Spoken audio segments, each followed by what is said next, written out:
على التعلم والتعليم تذكر وتذكير النفاء والانتفاع والإفادة والاستفادة والحسنة والسكتة بالحسنة وأدى الخير هداية وشكر يقدم مرضات وإفادة وصفات من شافين رسول الله نحن الزوجية ذريته والبيته من شيخ الدين مادمة خاصة وصنعين بين عامة الله محمد الله في سجنه ولنية صالحة في خيرات الدنيا والآخرة خاتمة الموت فيها على ما نوى نبينا محمد صلى الله عليه وعلى آله وصحبه وسلم وسلامنا على حضرة النبي صلى الله عليه وسلم الفاتحة.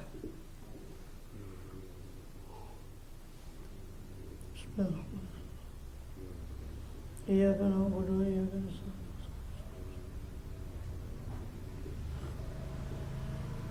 الظالم ولا الضالين.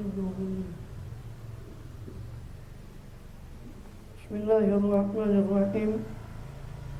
الحمد لله رب العالمين وبه نستعين على أمور الدنيا والدين وصلى الله وسلم على أشرف الأنبياء والمرسلين سيدنا محمد وعلى آله وصحبه أجمعين. أما بعد قال سبحانك لا علم لنا إلا ما علمتنا إنك أنت العليم الحكيم. رب اشرح لي صدري ويسر لي أمري واحلل عقدة من لساني يفقهوا قولي. آمين والحمد لله. Alhamdulillah Allah SWT masih berkenan melimpahkan nikmat karunia pada kita, bil khusus nikmatul iman, Islam serta sehat walafiat, sehingga dengan itu kita masih diizinkan oleh Allah Subhanahu wa taala untuk melaksanakan segala kegiatan kita, khususnya dalam rangka beribadah pada Allah SWT. Kemudian kita masih melanjutkan pembahasan lalu dari kitab Is'afu Ahlul Iman fi Wadhaifi Ramadan dari Syekh Hasan Masyad rahimahullah radhiyallahu anhu wa nafa'ana bihi amin. Yang mana masih dalam bab tentang wujubu siyam Ramadan, kewajiban puasa Ramadan, yang mana beliau menjelaskan tentang ayat siyam mulai dari Al-Baqarah 183 sampai 187 yang kita sudah bahas kemarin sampai terakhir 186. Surah Al-Baqarah 186 berisi tentang doa, dan itu ayat doa tersebut disisipkan di antara ayat siyam atau ayat puasa, itu 183 mengikuti balikum siyam, dan 184 ayat ma'dudat wa man kana minkum maridan, dan seterusnya. 185 syahrul ramadan alladzi unzila fil Qur'an. Kemudian tiba-tiba 186, yang 183 itu baru bicara tentang kewajiban puasa Ramadan. 184 juga masih tentang hukum puasa. 185 juga tentang hukum daripada puasa. Maka kemudian 186 itu langsung berpindah kepada ayat tentang doa. Wa idza sa'alaka 'ibadi 'anni fa inni qarib. Apabila bertanya kepada engkau ya Muhammad, ibadi, para hamba-hambaku, anni, tentang aku, fa inni qarib, maka kata Allah, sesungguhnya aku dekat. Kemudian baru 187 kembali lagi ke ayat puasa. Uhilla lakum lailatus shiyami rafathu ila nisaikum. Nah, ini sudah kita bahas bahwa isyarat bahwa dalam keadaan puasa itu maka doa tersebut diistijabah oleh Allah Subhanahu wa taala. Sesuai dengan janji Allah di ayat yang lain, ud'uni astajib lakum, berserulah, berdoalah kepada saya, pasti saya akan menjawab panggilan kalian. Sehingga dan di situ dikatakan bagaimana seorang itu ketika dia berdoa namun tidak kunjung diijabah. Kita sudah jelaskan bahwa terkadang pengijabahan itu tidak dalam bentuk apa yang dia minta, atau mungkin dalam bentuk yang dia minta namun bukan langsung diberi oleh Allah, namun dalam waktu yang lebih tepat. Atau mungkin diberi tapi bukan dengan dia yang sesuai dengan yang dia minta, tapi dengan permintaan yang lain sesuai kebijaksanaan dari Allah SWT. Atau diberi tidak diberi hajatnya namun ditolak dengan doa itu keburukan dari dirinya. Sebab doa itu sendiri adalah ibadah, sehingga ibadah itu ya pasti ada pahalanya.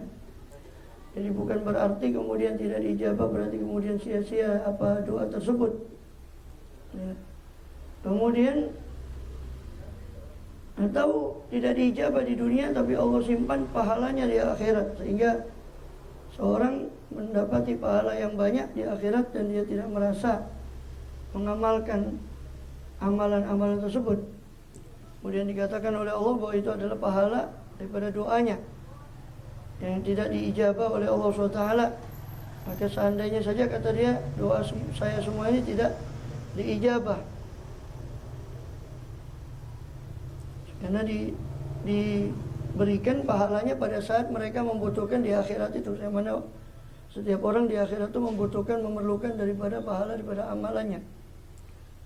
Maka di situ dia dapati manfaat daripada doa tersebut. Atau memang tidak diijabah karena memang seorang itu tidak memenuhi syarat-syarat berdoa. Di antaranya yang paling utama adalah makanan yang halal. Dan apa yang halal yang dia gunakan untuk berdoa, baik pakaian, makanannya sebagainya.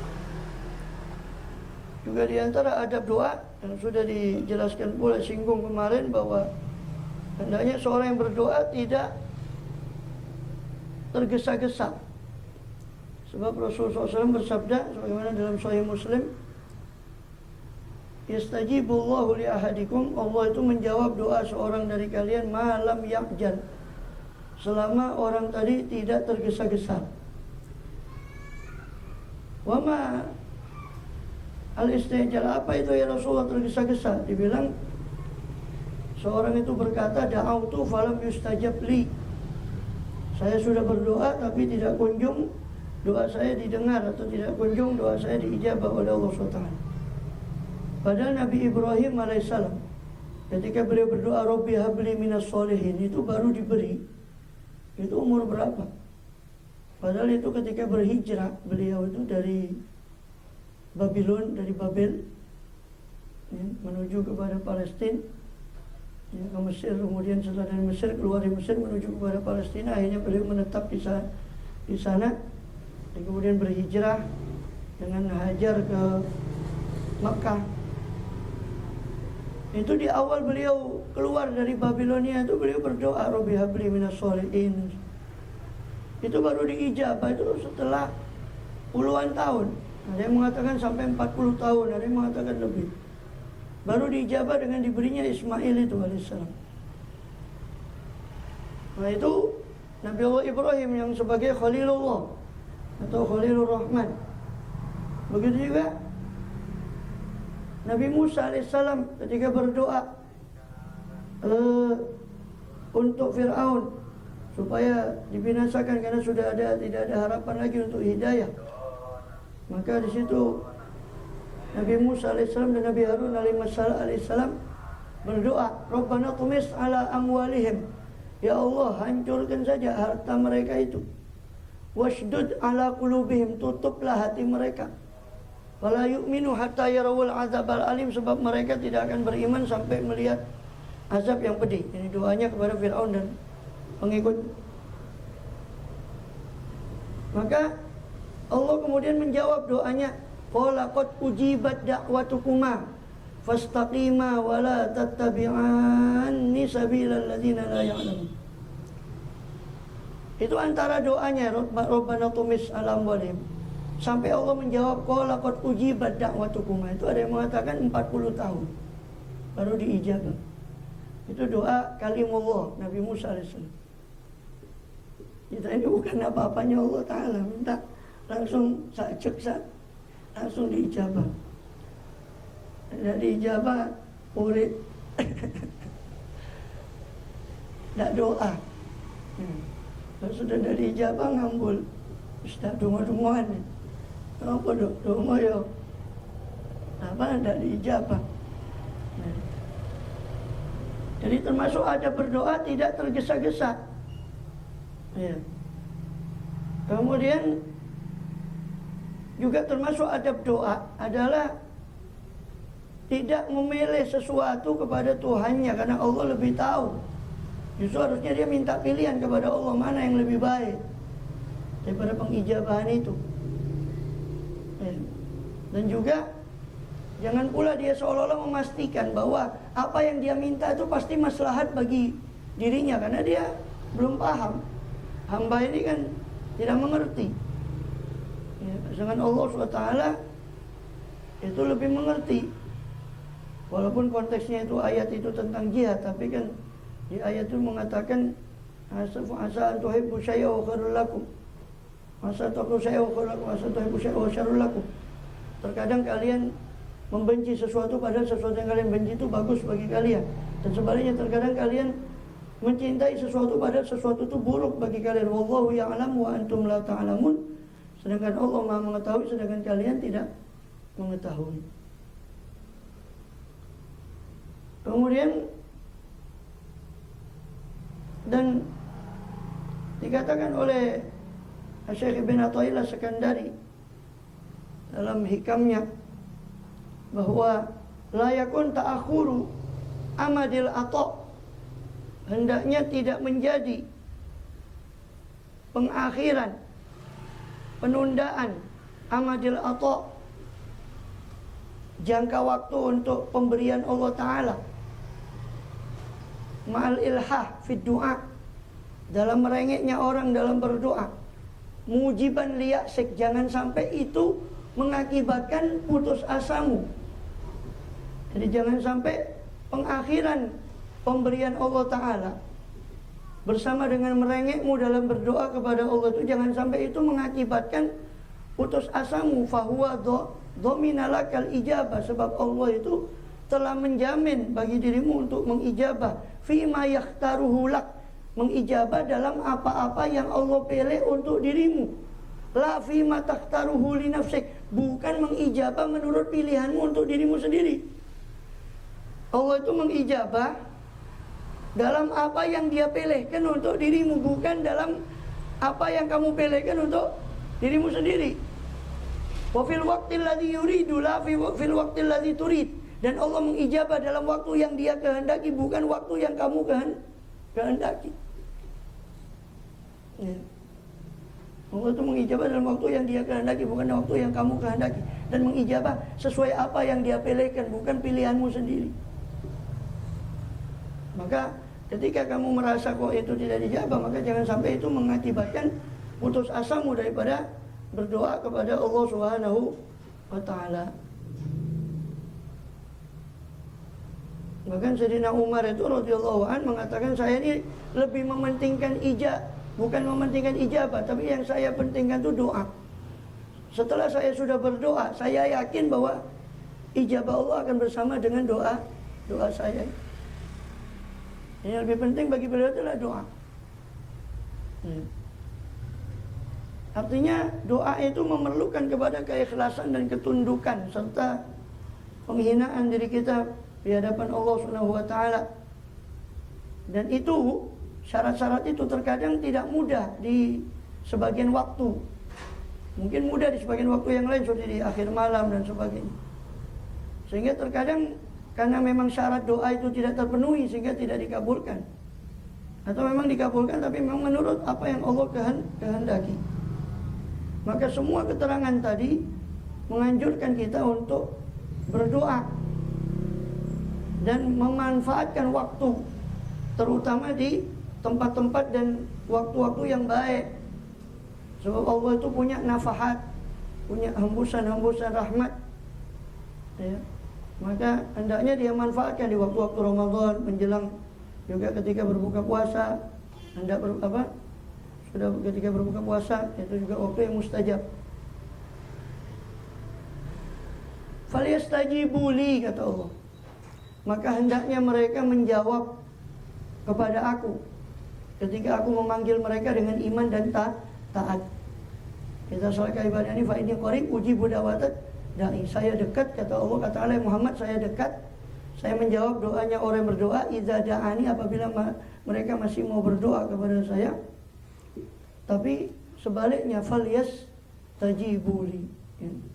Jangan enaknya sendiri dia mau diijabah doanya. Falyas tajibuli, maka hendaknya dia juga menjawab panggilan saya ketika saya menyeru dia dengan iman dan ketaatan. Kama ani ujibuhum idza da'auni, sebagaimana saya menjawab doa mereka ketika mereka berdoa kepada saya, maka hendaknya mereka juga menjawab panggilan saya. Wal yu'minu bi, hendaknya mereka beriman kepada saya, jadi langgeng dalam keimanan kepada saya. Termasuk keimanan bahwa Allah bakal menijabah daripada doa tersebut. La'allahum yarsyudun, supaya mereka mendapat petunjuk. Ya.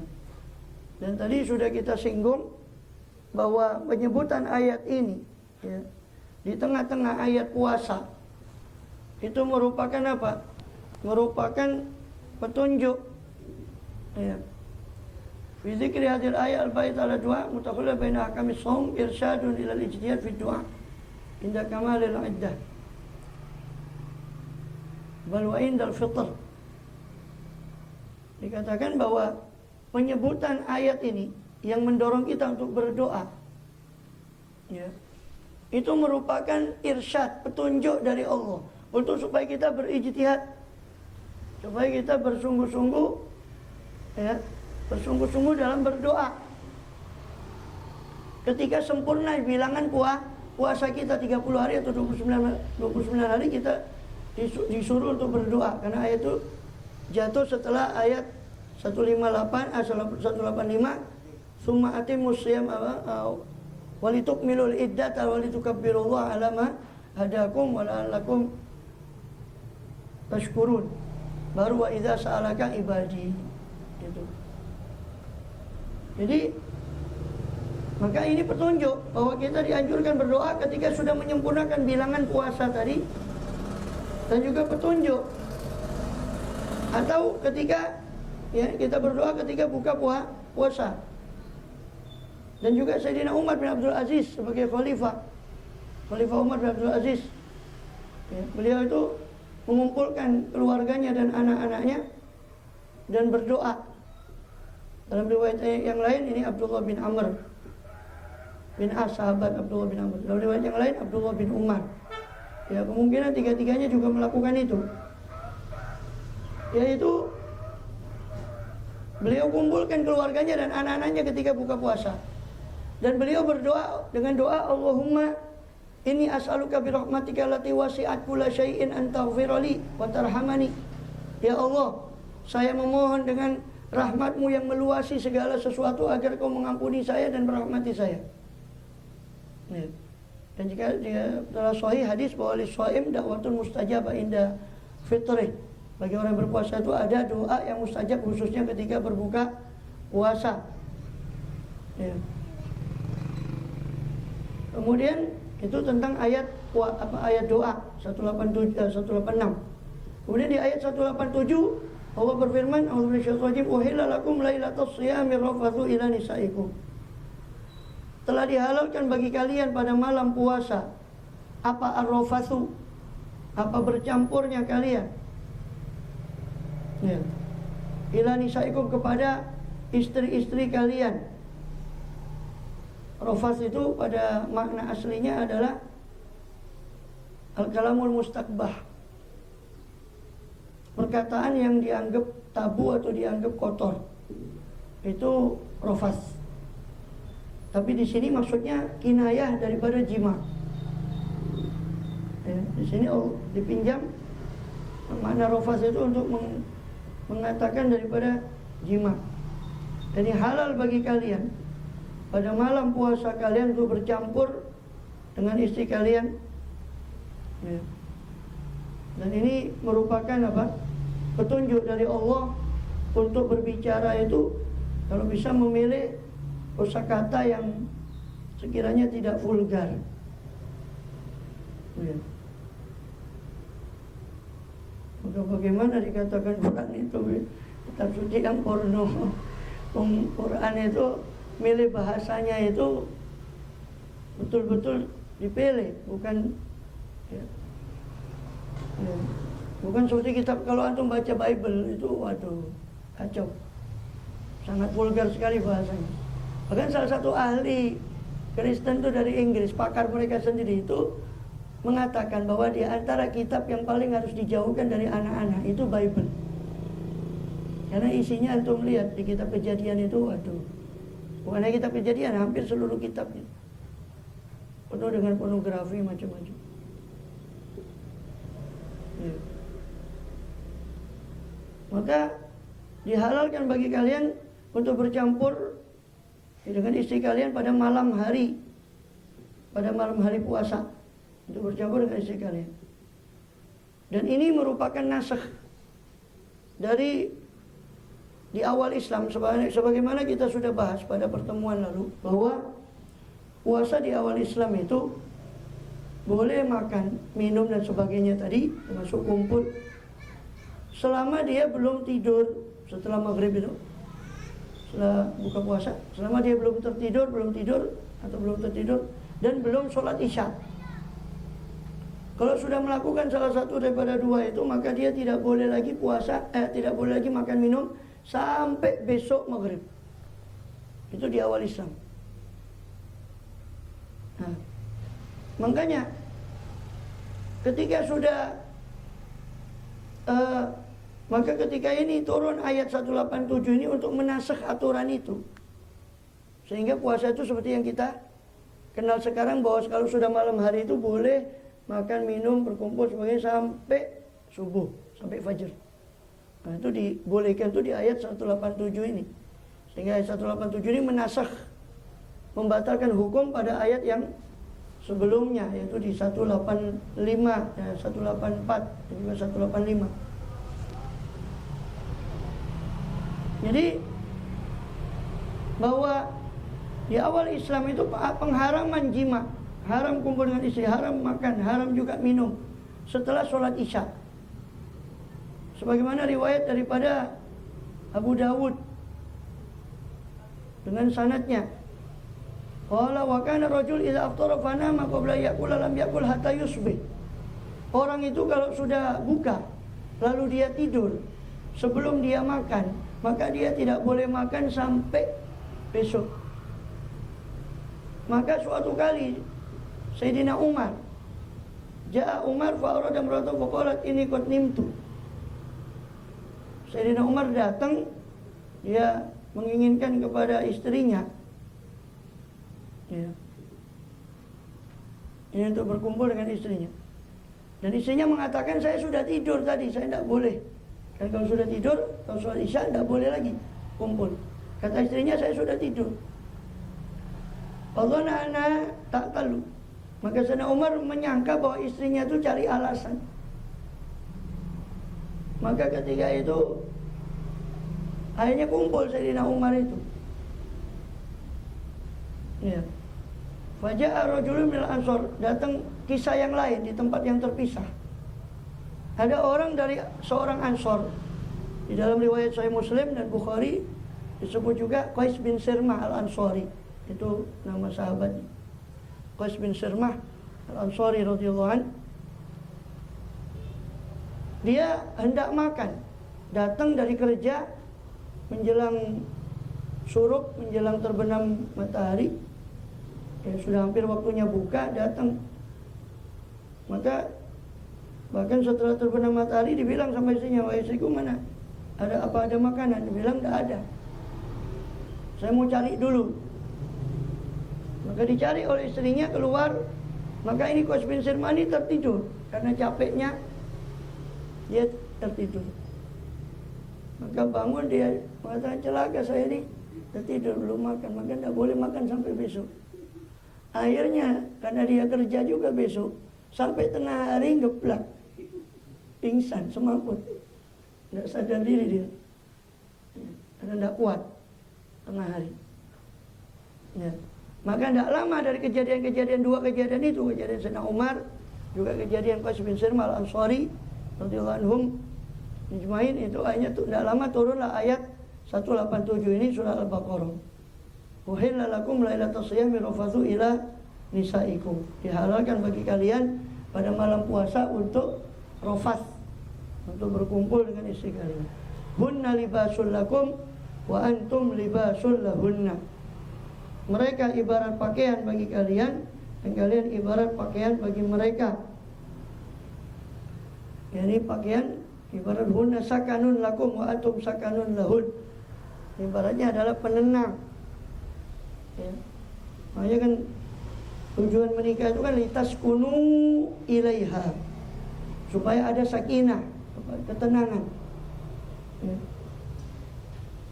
Qala al-Bahr, maka berkata Al-Habr, yaitu Abdullah bin Abbas, dan masalah Nafi bin Azraq, ketika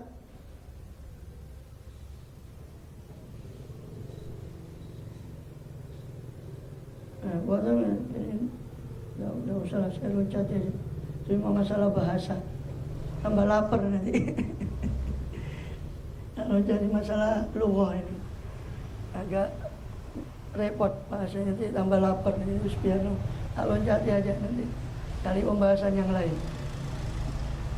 Sebagian mengatakan bahwa fal mar'ah tasurur rajul wa rajul tasurur mar'ah, maka ibaratnya hunna libasul lakum wa antum libasul lahun. Ya, mereka ibarat pakaian bagi kalian, dan ini para wanita, istri-istri kalian itu ibarat pakaian bagi kalian, dan kalian pun ibarat pakaian bagi mereka. Maknanya bahwa suami dia menutupi daripada istri, istri pun menutupi daripada suami, daripada aibnya. Saling menutupi, saling menyempurnakan. Makanya di dalam ayat yang lain Allah mengatakan wa min ayati an khalaqalakum min anfusikum azwajan litaskunu ilaiha. Dan termasuk tanda-tanda kebesaran Allah adalah Allah ciptakan bagi kalian min anfusikum, dari diri kalian sendiri, azwajan, istri-istri, pasangan-pasangan, litaskunu, supaya kalian tenang ilai kepadanya. Ini sakinah, wa ja'ala bainakum mawaddata wa rahmah, dan Allah menjadikan bagi kalian mawaddah dan rahmah, cinta dan kasih sayang. Mawaddah itu lebih kepada cinta yang ditunjukkan dalam bentuk nyata seperti nafkah, hadiah dan sebagainya, itu mawaddah. Rahmah itu ya kasih sayang dalam bentuk batin. Ya, kasih sayang daripada yang sejati itu rahmatan. Dan dalam ayat ini kita ditunjukkan bahwa orang yang berpuasa itu diperbolehkan untuk berkumpul, juga makan, minum, selama malam itu masih ada, di malam-malam daripada Ramadan, bahkan di bagian malam yang manapun, dari baik di awal malam, di tengah malam, maupun di akhir malam. Ya. Maka diambil dari ayat ini juga bahwa orang yang pagi-pagi dalam keadaan junub, dia sah puasanya.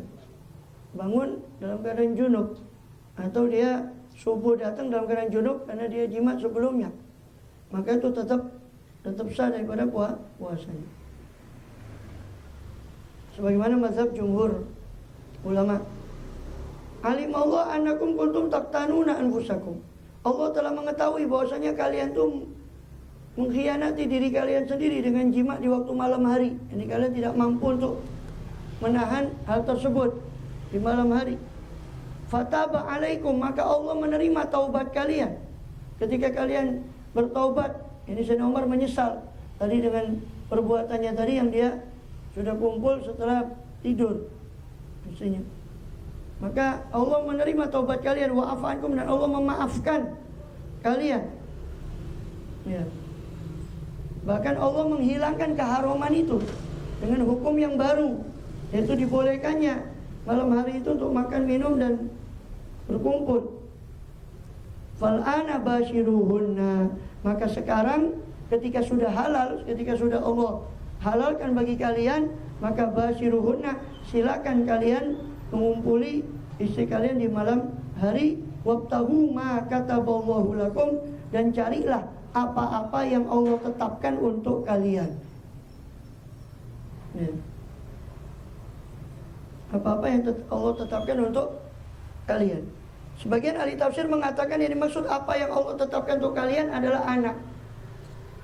Carilah dengan perantara kumpul itu tadi apa yang sudah Allah tetapkan bagi kalian, ay ma qaddar fil lauhil mahfuz minal walad. Apa yang sudah Allah takdirkan di lauhul mahfuz daripada anak. Itu dengan mengatakan Allah marzuqna ma katabta lana, ya Allah rezekikan kami apa yang Kau sudah tetapkan untuk kami. Dan dari sini juga ada petunjuk dari ayat ini. Dari potongan ayat tadi, petunjuk bagi bimbingan bagi kita bahwa seyogianya orang yang berkumpul dengan istrinya, hendaknya dia berniat niat-niat yang baik, seperti niat untuk memperoleh keturunan yang soleh, solehah, bukan sekedar pelampiasan terhadap syahwat saja. Ya. Adapun pelampiasan terhadap syahwat saja, hewan ternak pun bisa melakukan itu, sama. Hewan ternak, kambing, sapi, unta, semua hewan-hewan itu sama dengan kita. Kalau cuma makan, minum, kumpul, ya. Tapi disertai dengan niat-niat yang baik, ya. Maka juga untuk menunaikan daripada hadis Rasulullah SAW, yaitu tanakau takthur fa inni mubannikum umama yaumil qiyamah, menikahlah dan perbanyak keturunan sebab aku akan membanggakan kalian nanti di hadapan para umat nanti pada hari kiamat. Sekaligus niat untuk memperbanyak umat Rasulullah SAW. Ya tentu bukan hanya kuantitas tapi ya kualitasnya. Wa kulu washrabu hatta yatabayyana lakumul khaytul abyadu minal khaytil aswadi minal fajr. Makanlah dan minumlah sehingga menjadi jelas bagi kalian khaytul abyad, benang putih, ya, benang putih di antara benang hitam, minal khaytil aswad, menjadi jelas bagi kalian benang putih di antara benang hitam, ya. Minal fajr, daripada waktu fajar, daripada waktu fajar. Maka artinya di sini pembolehan. Dalam ayat ini terdapat ibahatul akli, pembolehan makan dan minum, serta pembolehan daripada jima yang dilarang-larang tadi dalam siang hari Ramadan, dibolehkan di malam Ramadan. Sampai kapan? Sampai muncul cahaya subuh atau cahaya fajar, yang diibaratkan di sini antara yakni benang putih di antara benang hitam, maksudnya cahaya fajar di antara gelapnya malam. Ya. Maka di sini dengan ayat ini para ulama mengambil dalil bahwa Allah menjadikan fajar itu, sebagai batasan untuk pembolehan apa yang sudah disebut tadi. Sehingga tidak apa-apa untuk seorang yang umpama dia sudah kumpul tapi belum fajar, kemudian dia masih dalam keadaan junub tapi belum mandi wajib, dia tetap sah puasanya. Sehingga dia langsung dia mandi wajib waktu subuh itu, lalu dia sempurnakan puasanya. Ya. Dan juga di sini ada keterangan yang bisa kita ambil bahwa benang putih di antara benang hitam tadi, ini cahaya fajar di antara gelapnya malam. Ini hakikatnya kan cahaya fajar itu kan hakikatnya cahaya dari lingkaran matahari yang akan terbit kan, yang akan terbit.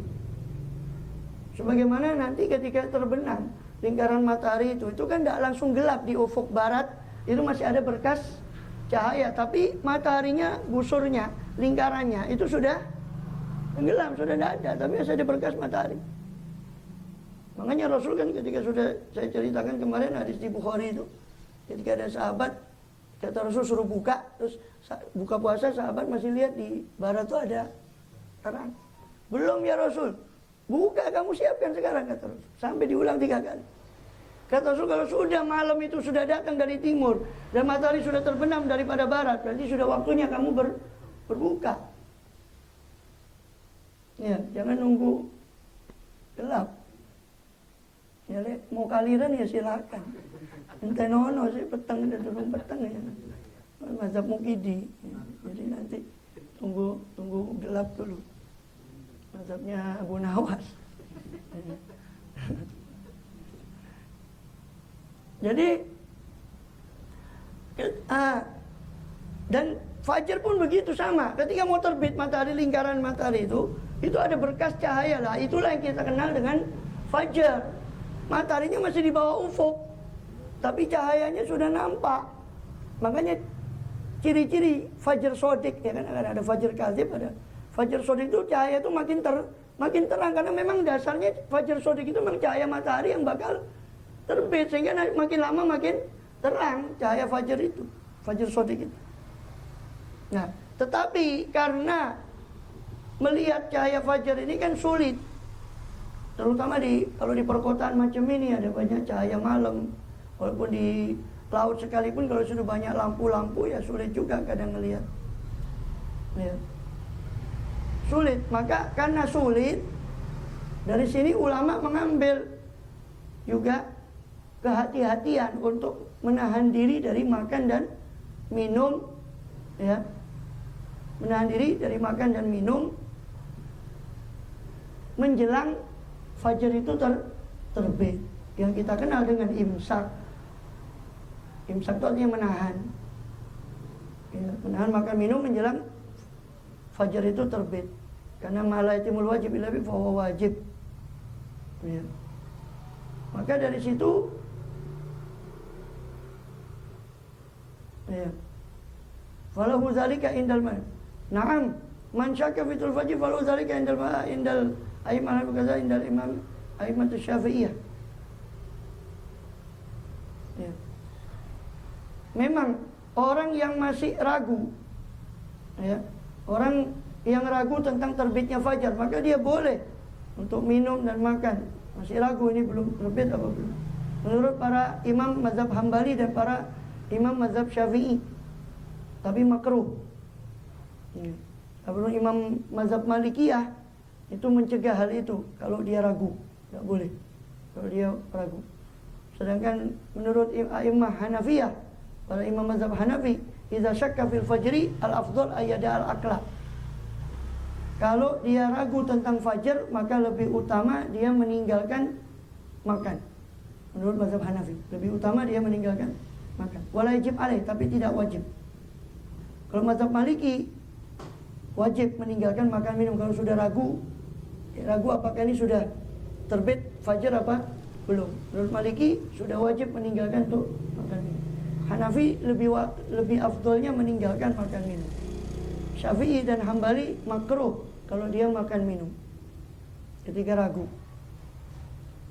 Kenapa? Li'anal asal itu baqaul lail, sebab dasarnya itu masih malam itu masih tetap ada. Karena keraguan itu kan tidak bisa menghilangkan keyakinan. Sedangkan keyakinannya dia malam masih ada, tapi ragu apakah sudah terbit apa belum, maka tetap dalam keyakinannya sebetulnya. Ya. Kemudian itu kalau ragu. Terus setelah ragu itu dia tetap makan minum, terus tiba sudah terbit fajar. Tadi kan ragu. Ternyata setelah itu tadi, setelah sudah kejadian ini baru jelas bagi dia bahwasanya tadi itu dia makan minum itu ternyata sudah terbit fajar. Ya. Intabayana al-amr bi khilafih wa akal syabadul fajar wajaba alaihil qada dunal kafarah, maka wajib membayar qada tanpa kafarah bittifaq, secara kesepakatan para imam tadi. Wal yulahidu samana wujub al-imsak inama lahu ta'alluq bitul fajr la bi usul adzan. Nah ini satu diperingatkan oleh beliau, dan hendaknya memperhatikan orang yang berpuasa ini bahwa wajibnya menahan diri dari makan minum itu dengan terbitnya fajar, bukan dengan terjadinya azan. Itu. Ya, menahan diri dari makan minum itu adalah dengan terbitnya fajar, bukan dengan terjadinya azan subuh.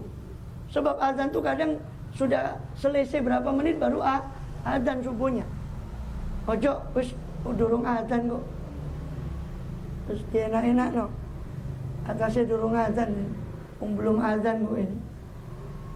Ini kata beliau, ingat bahwa haramnya itu kan tadi wakulu washrabu hatta bukan hatta yu'adzin. Di situ dibilang makanlah minumlah sampai azan, enggak. Di situ dibilang makanlah minumlah sampai jelas bagi kalian benang putih di antara benang hitam. Yaitu fajar. Itu. Jangan saya naik dewe, engko subuh milih sing paling akhir. Durung kono durung azan. Nanti buka milih sing cepat iki wis adzan saya. Cara puasanya Bu Nawas juga.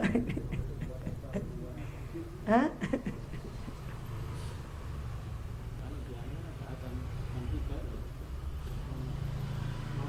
Ya itu kan 2 azan. Memang kan subuh itu ada azannya, itu ada 2 azan. Memang. Ya. Makanya kan dikatakan kan nanti dijelaskan bahwa ada azannya Abdullah bin Umi Maktum, ada azannya Bilal. Maka di hadis Bukhari itu kan kata Rasul, kalau Bilal azan silakan kamu makan, minum, karena Bilal azan itu belum subuh, dia azan di waktu malam untuk mengingatkan orang yang belum sahur, belum bangun malam. Sedangkan kalau azan Abdullah bin Umi Maktum, maka berhentilah, karena dia tidak azan kecuali sudah subuh, sudah dibilang asbahta, kamu sudah masuk waktu subuh.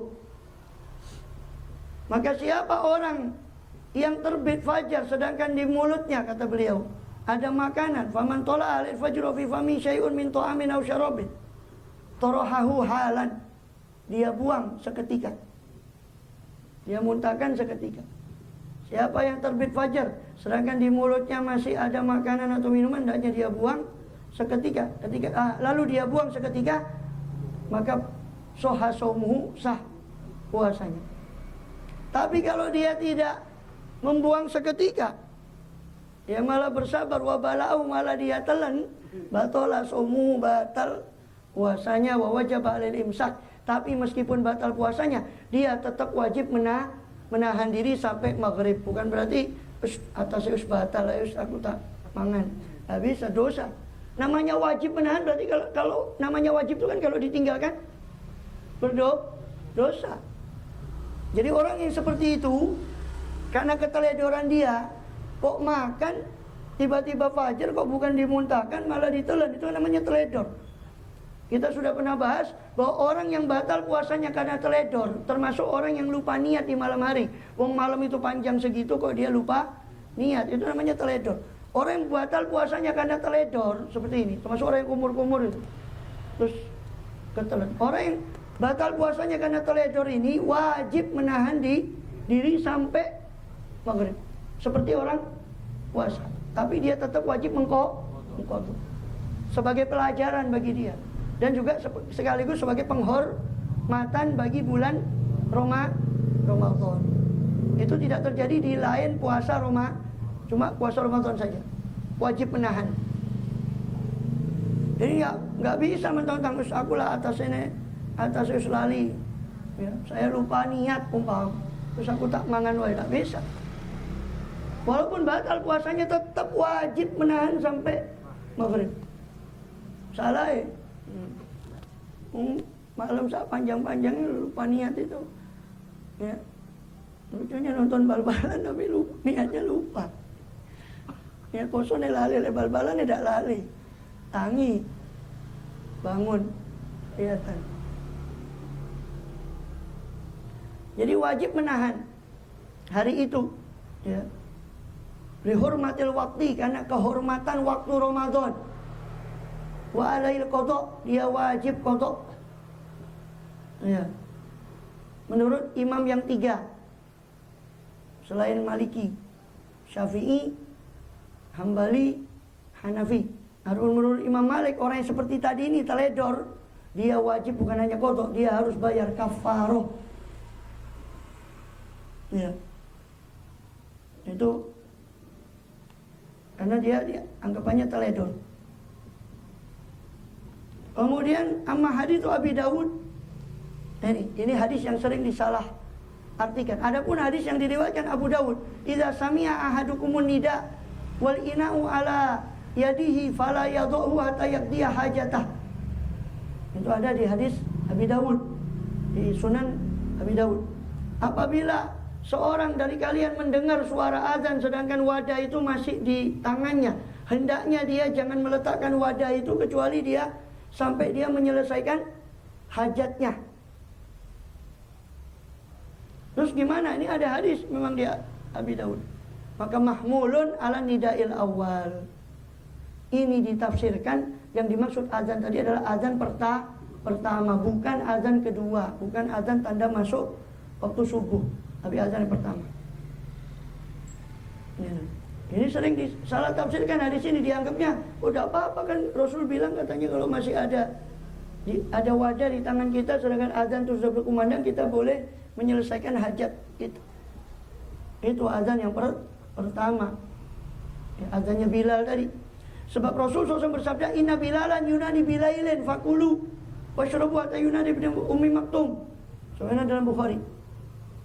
Ya, Rasul bersabda, sesungguhnya Bilal itu mengumandangkan azan di waktu malam. Maka silakan kalian makan dan minum, ya, sampai azan Abdullah ibnu Ummi Maktum. Sebab Bilal itu azan di malam hari. Qala al-Imam Baihaqi hadza arjah. Kata Imam Baihaqi, ini pendapat yang lebih unggul untuk membawa hadis itu, hadis Abu Dawud tadi, kepada azan yang pertama. Ini mahmulun inda awami ahli ilmi ala anna sallallahu alim anal munadi kana yunadi qabla tulul fajri. Ya. Kemudian ini apa? Pendapat itu lebih utama. Ya. Lebih utama untuk artinya membawa azan tadi yang dikatakan kalau kamu ada makanan minuman lalu ada kumandang azan, hendaknya dia menyelesaikan hajatnya. Itu maksudnya azan yang pertama. Wa huwa allazi fahimahu a'immatul huda. Inilah yang dipahami para imam-imam yang mengikuti, yang membawa petunjuk daripada ayat dan hadis dan sunnah. Dan ini yang mereka tetapkan dalam kitab-kitab fikih mereka yang mu'tabarah. Ya. Dan juga Imam Ibnu Qudamah dari mazhab Hambali di dalam kitab Mughninya mengatakan wasomul masyru' min tulu'il fajri as-sani ila ghurubisy syamsi. Puasa itu disyariatkan dari terbit fajar yang kedua, yaitu fajar shadiq, bukan fajar kadzib, sampai terbenam matahari. Qala Ibnu Abdul Bar bi qaulin Nabi SAW anabil azim bilailin faqulu ashrabu. Ibnu Abdul Bar mengatakan, mengomentari tentang sabda Nabi SAW bahwa Bilal itu berazan di waktu malam, maka silakan kamu makan dan minum sampai berazan Abdullah ibnu Ummi Maktum. Itu dalilun, itu adalah dalil ala anal khaytul abyad was sobah.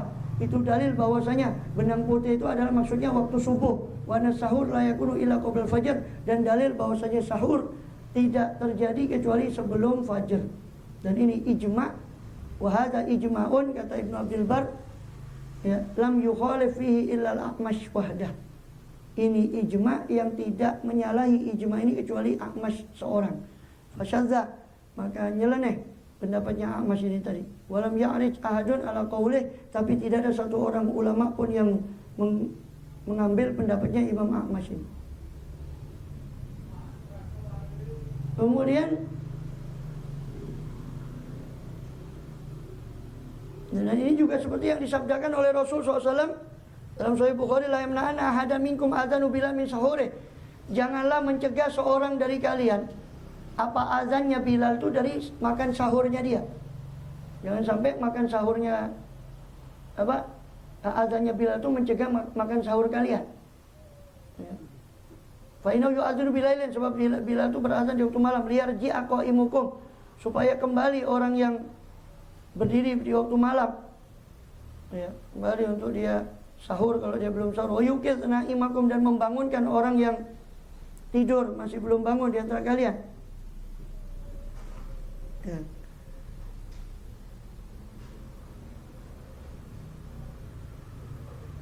Dan barangkali pendapat yang disandarkan kepada Imam A'mash itu tidak sah, tidak sahih pendapatnya, atau tidak betul-betul diucapkan oleh Imam A'mash.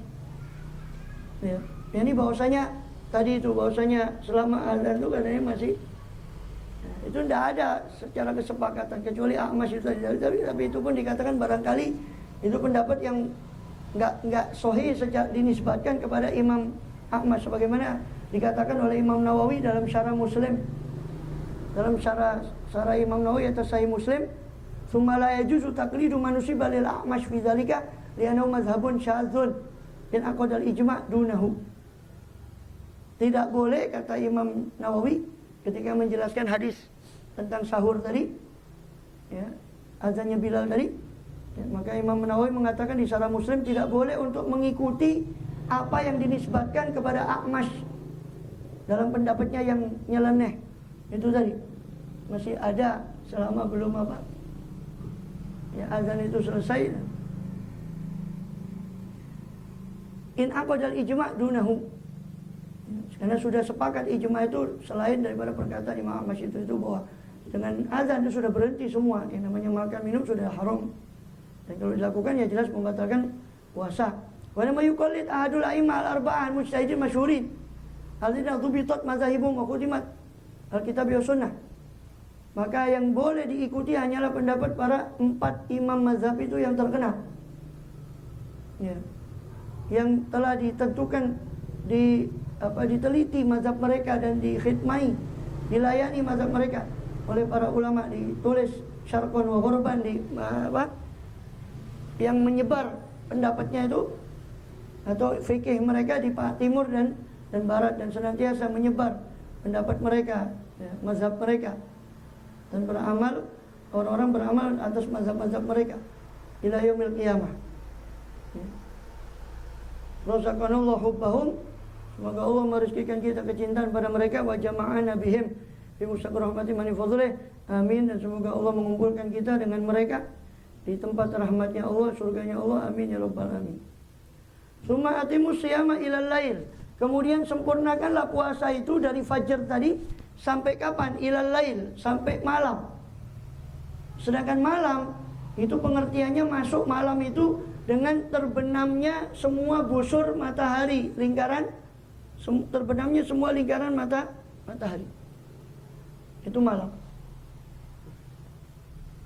Wala tubashiruhunna wa antum aqifuna fil masajid. Ya. Dan janganlah kalian tubashiruhunna, mengumpuli istri kalian sedangkan kalian dalam keadaan iktikaf di masjid. Maksudnya apa? Allah melarang orang yang kalau iktikaf di masjid, ya.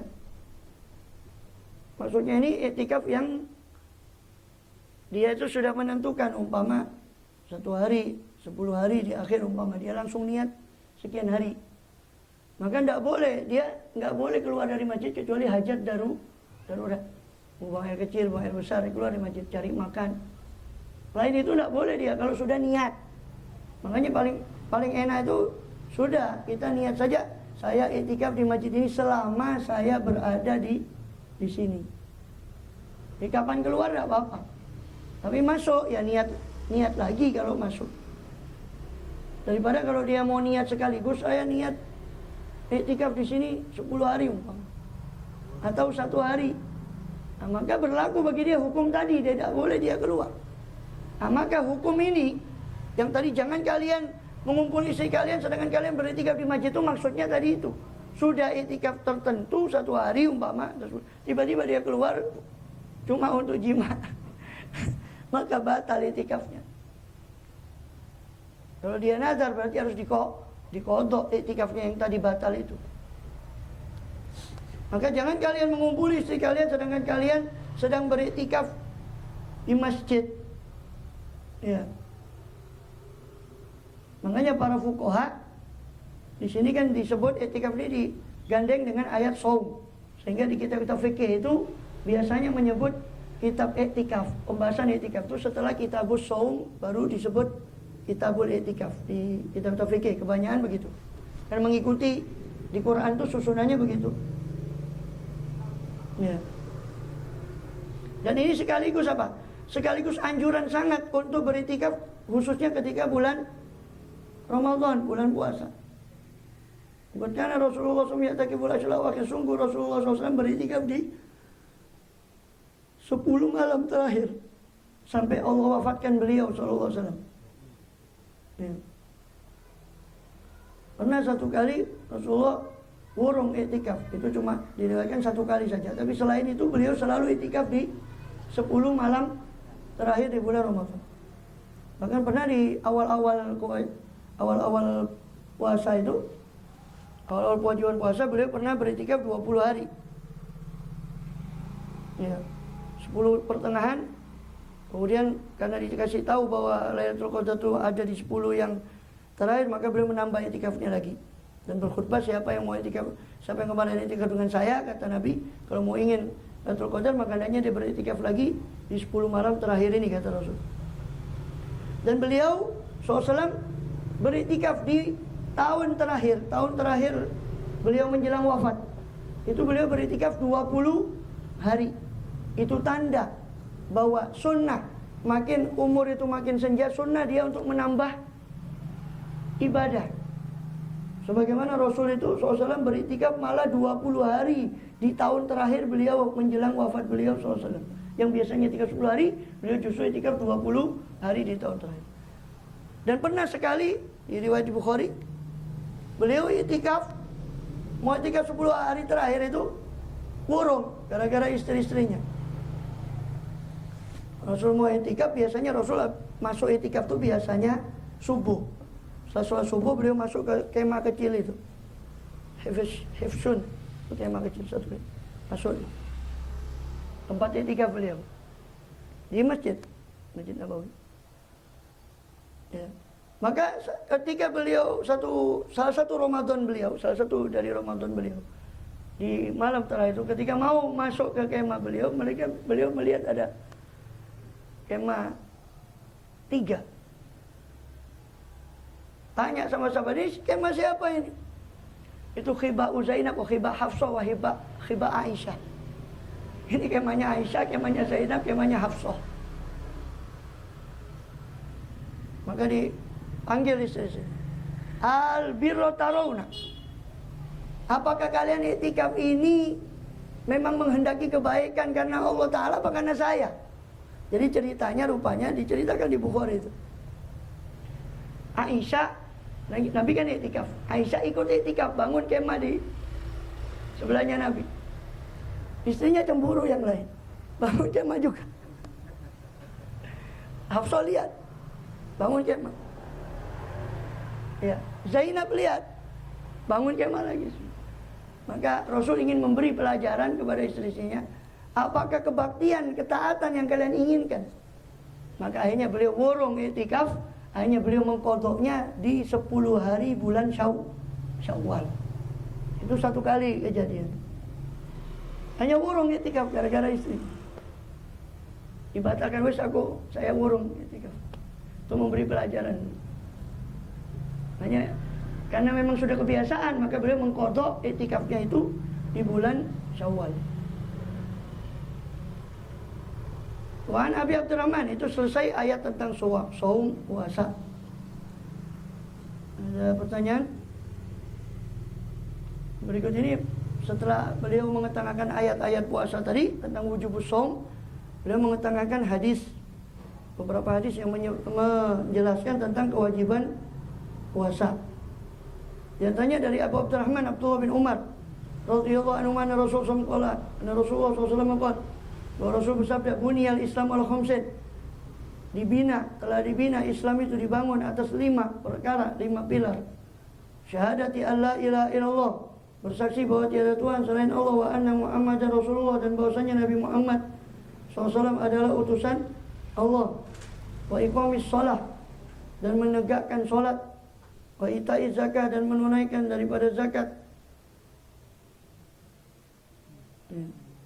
Wasaumu Ramadan, dan berpuasa di bulan Ramadan. Hajjul baiti, dan haji ke Baitullah. Hajjul baiti, sedangkan dalam riwayat yang lain hajjul baiti lebih dulu, kemudian baru wasaumi Ramadan. Riwayat Bukhari dan Muslim. Rawahu Imam al-Muhadditsin Muhammad bin Ismail ibn Ibrahim ibn al-Mughirah al-Bukhari, dan Imam Muslim bin Hajjaj bin Muslim al-Qushairi An-Naisaburi. atau Imam Bukhari dan Muslim dalam dua kitab sahihnya.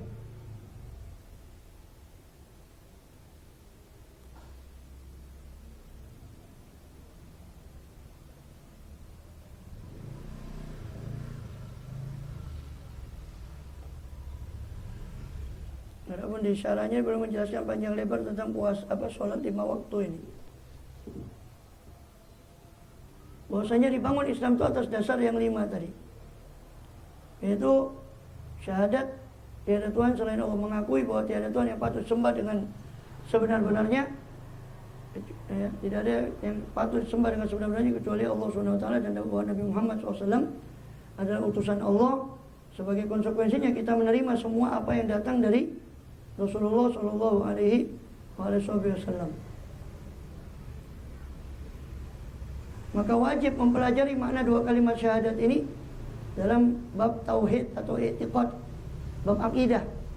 Ya. Kemudian wa iqamis shalah, dan mendirikan sholat, jadi mudawamah, langgeng atas sholat itu.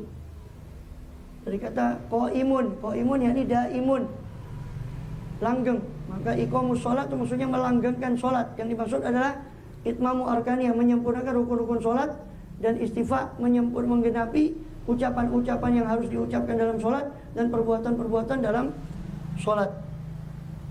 Waqad asyara ila dzalika Sayyidina Umar, dan sungguh Sayyidina Umar bin Khattab telah memberi isyarat, sebagaimana diriwayatkan dalam kitab Muwatta, man hafidhaha wa hafadha 'alaiha hafidha dinah. Siapa orang yang menjaga sholatnya dan berusaha terus untuk menjaga sholatnya, berarti dia telah menjaga agamanya. Wa man dhayya'a fa huwa lima siwahu adhiya, dan siapa yang menyia-nyiakan sholatnya, maka orang itu lebih menyia-nyiakan lagi dari selain sholat. Wong sholat saja yang penting dia sia-siakan, maka selain sholat dia pasti akan lebih menyia-nyiakan. Karena sholat itu lokomotif, sampai dikatakan amal itu pertama kali dihisab adalah sholat. Wala mana sholata imaduddin, ketahuilah bahwa sholat itu tiang agama. Wa ajalu mabanil Islam, paling agungnya pondasi daripada Islam, yang 5 setelah 2 kalimat syahadat. Dan tempatnya sholat itu dalam agama seperti tempatnya kepala dalam badan, seperti posisi kepala dalam badan. Sebagaimana tidak ada kehidupan orang yang tidak punya kepala, maka tidak ada agama orang yang tidak ada sholatnya. Seperti orang yang tidak punya kepala, dia ya, jelangkung. Kalau masuk ada kepala, badannya tok, kepalanya tidak ada, terus hidup, ya tidak ada. Wassalat sya'nu azim, dan sholat itu urusannya sangat agung dan perkaranya juga besar di sisi Allah SWT. Oleh karena itu Allah sampai Allah berfirman, inna sholata tanha 'anil fahsya'i wal munkar. Sesungguhnya sholat itu mencegah dari perbuatan keji dan mungkar, yakni bergantung penjauhan orang itu. Orang menjauhkan diri dari larangan Allah itu bergantung pada sholatnya.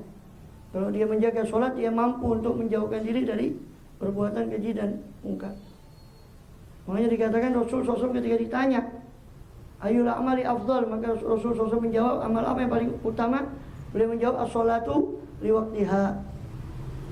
Dan Rasul SAW bersabda juga, al-musalli yunaji rabbahu, orang sholat itu bermunajat dengan Tuhannya, hakikatnya dia berbisik dengan Tuhannya. Ya. Wa aqrabu ma yakunul abdu min rabbi, ma aqrabu ma yakunul abdu min rabbi wa huwa sajid. Paling dekatnya hamba kepada Tuhannya, sedangkan hamba tadi dalam keadaan sujud. Ya.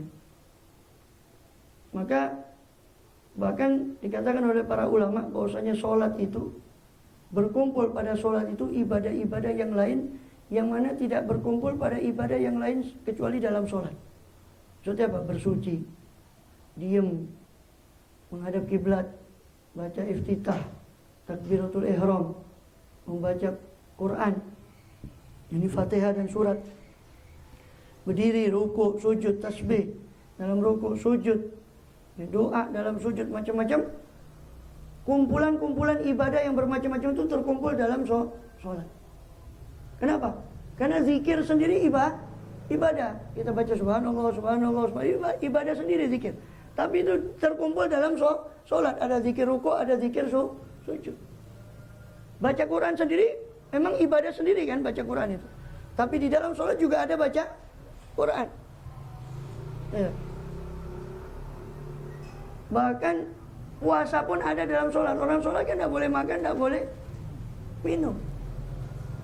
Ya, boleh makan. Haji pun begitu, menghadap kepada Ka'bah. Semua berkumpul pada sholat.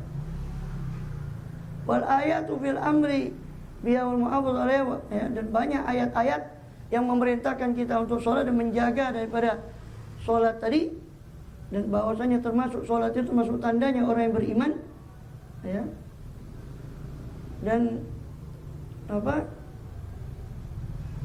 Allah berfirman, apa hafizu ala sholawati wa sholatil wusta, jagalah sholat-sholat yang 5 waktu dan sholat wusta. Allah sembunyikan sholat wusta ini, walaupun banyak pendapat yang tanya sholat asar atau sholat-sholat yang lain. Bahkan ada 5 pendapat, sholat asar, maghrib, isya, subuh, zuhur. Sholat wusta itu ada, sampai ada 5 pendapat itu. Dan Allah sembunyikan memang sholat wusta itu di antara 5 sholat, supaya orang menjaga 5-5-nya. Seperti sembunyikan juga malam apa? Qadar, Lailatul Qadar, di antara malam-malam yang lain, supaya orang menghidupkan semua malam tadi. Hafidhu ala sholat wa qumu lillahi qanitin, bangunlah kamu, bangkitlah kamu kepada Allah qanitin, dalam keadaan berdiri, dalam keadaan berdoa atau berdiri. Munibina ilai, dalam firman yang lain, munibina ilaihi wattaqu wa aqimus shalah. Hendaknya orang beriman itu munibin, selalu kembali kepada Allah dan bertakwa kepada Allah, dan dia mendirikan sholat. Dirikanlah sholat. Wala takunal musyrikin, janganlah kamu menjadi orang-orang yang musyrik yang tidak mendirikan sholat. Ya. Inabah tadi artinya kembali kepada Allah, munibina ilai, kembali kepada Allah. Takwa dalam melaksanakan perintah, menjauhi larangan. Di antaranya yang paling besar adalah iqamus shalah, mendirikan sholat. Wa aqimus shalah, dalam banyak ayat. Kemudian wala takunu minal musyrikin, bahkan Allah mengatakan setelah wa aqimus shalah, wala takunu minal musyrikin, jangan kamu menjadi bersama orang-orang yang musyrik. Seolah-olah perbedaan antara kita dengan orang musyrik itu adalah sholat. Antara orang muslim dengan tidak muslim itu adalah sholat. Maka orang yang meninggalkannya berarti na'udzubillah terjatuh kepada kebahayaan yang sangat besar. Nas'alullah as-salamah wal aqibah, kita minta keselamatan kepada Allah Subhanahu wa taala daripada meninggalkan kewajiban-kewajiban tadi. Waliyadzubillah. Allahu a'lam bishawab. Tinggal berapa menit? Mancingnya berapa?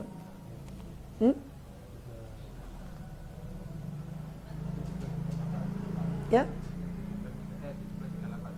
38.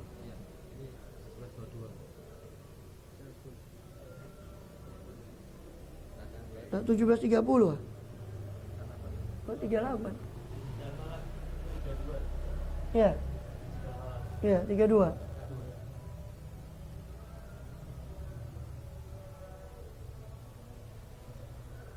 Masih kurang sekitar 10 menit.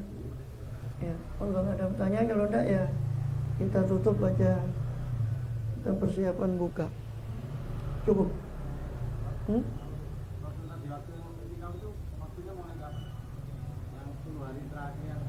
Iya, Rasul itu mulai pagi 21. Setelah sholat subuh 21 itu, beliau langsung masuk ke tempatnya. Ya, pagi subuh. Sampai beliau keluar tuh nanti, enggak, terus beliau di masjid itu. Sampai malam terakhir itu takbir. Baru beliau keluar. Iya, di masjid. Di masjid. Iya, itikafnya ya betul-betul itikaf, tirakat di masjid itu. Kalau dia sudah kadung janjinya beberapa hari, ya batal dia. Kalau dengan keluar tanpa ada uzur tadi, batal itikafnya. Kalau karena mau keluar begitu ya, jangan niat 10 hari langsung. Ya niat saja, saya beritikaf di masjid ini selama saya berada di sini. Nawaitul itikaf di atas masjid madum tufihi, selama saya berada di badan. Itu tidak terikat. Ya. Ada pertanyaan lagi? Ya.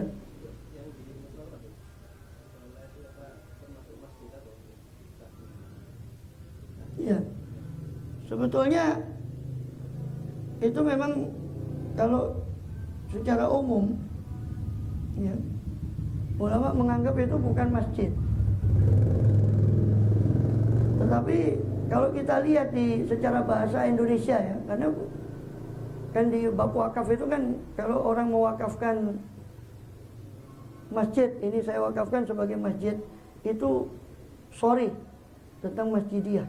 Tapi kalau dia cuma mewakafkan, dia mengatakan saya wakafkan itu tempat sholat berjamaah, itu tidak menjadi otomatis masjid, kecuali kalau dia niatkan dalam hati bahwa ini dia maksud adalah masjid, baru jadi masjid.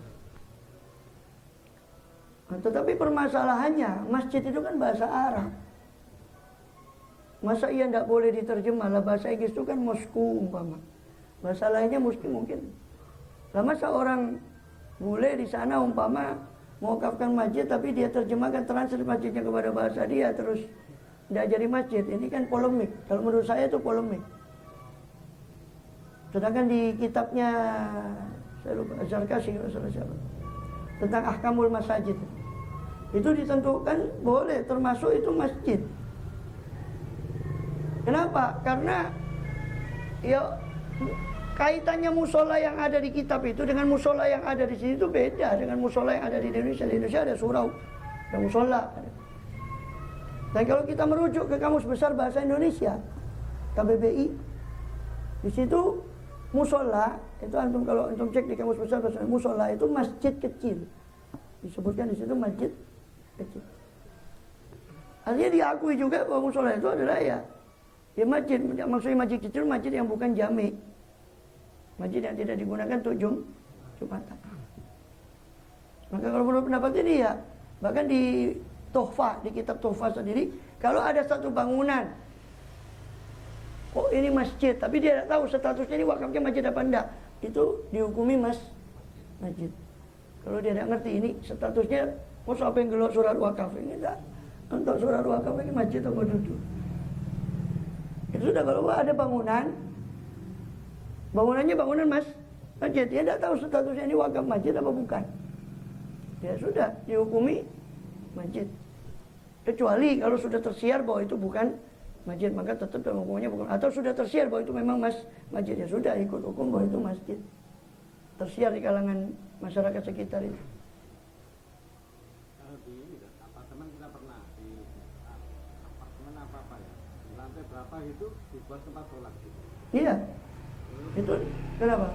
Atasnya lagi nggak sholat ya, cuma itu aja yang Iya, itu kan cuma tempat sholat. Jadi ruangan yang cuma difungsikan itu tempat sholat, sama sekali bukan diwakafkan. Tapi juga dipakai Jumatan untuk karyawan-karyawannya. Lu boleh, kalau Jumatan tidak harus di masjid jami. Jumatan tidak harus. Jumatan dari musola boleh. Pokoknya memenuhi syarat-syarat Jumat di satu balad, dia ada 40 orang.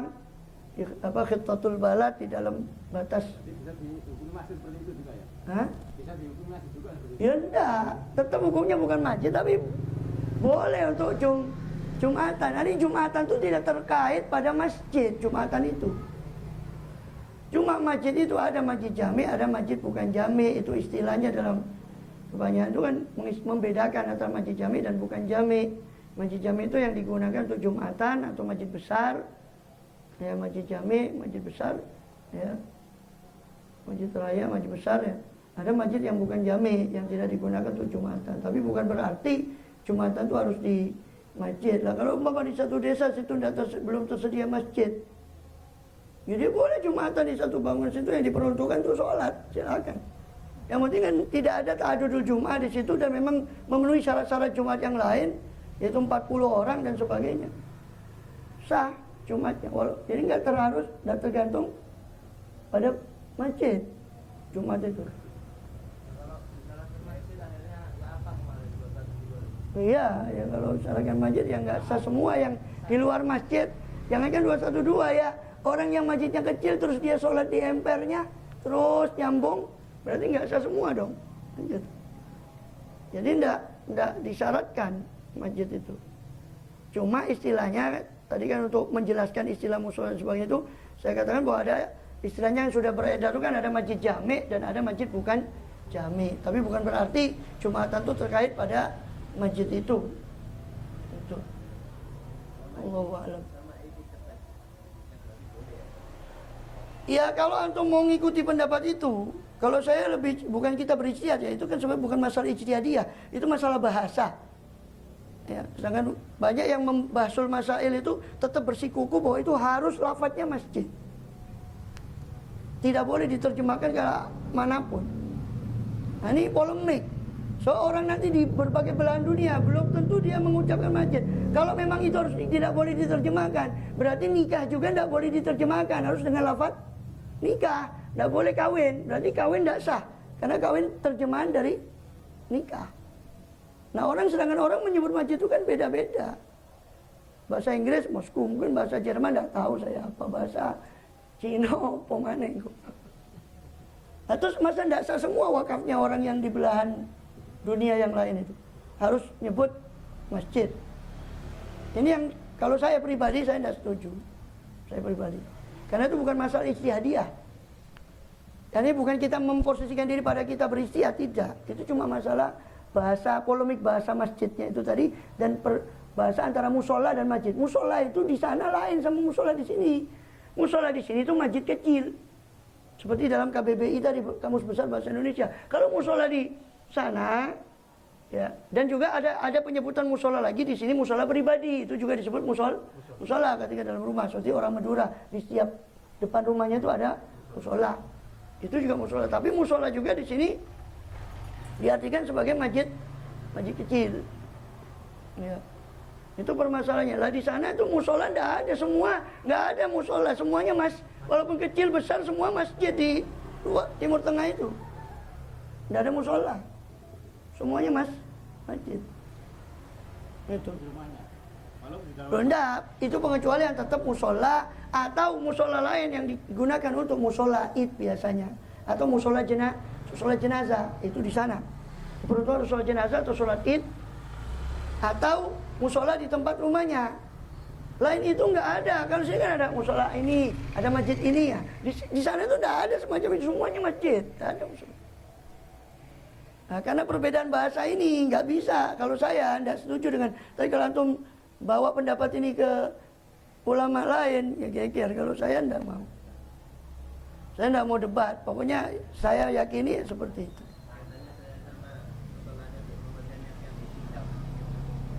Ya boleh. Terlepas dari itu, mazhab Hanafi membolehkan. Terlepas dari itu, mazhab Hanafi membolehkan. Mazhab Syafi'i tidak boleh itikaf di musola. Mazhab Hanafi membolehkan itikaf di musola, terlepas dari perbedaan lafaz antara musola dan masjid itu. Wallahu a'lam. Udah ya, masuk ya? Belum? Menurut 32 itu masuk. Boleh gini, sudah ada. 32.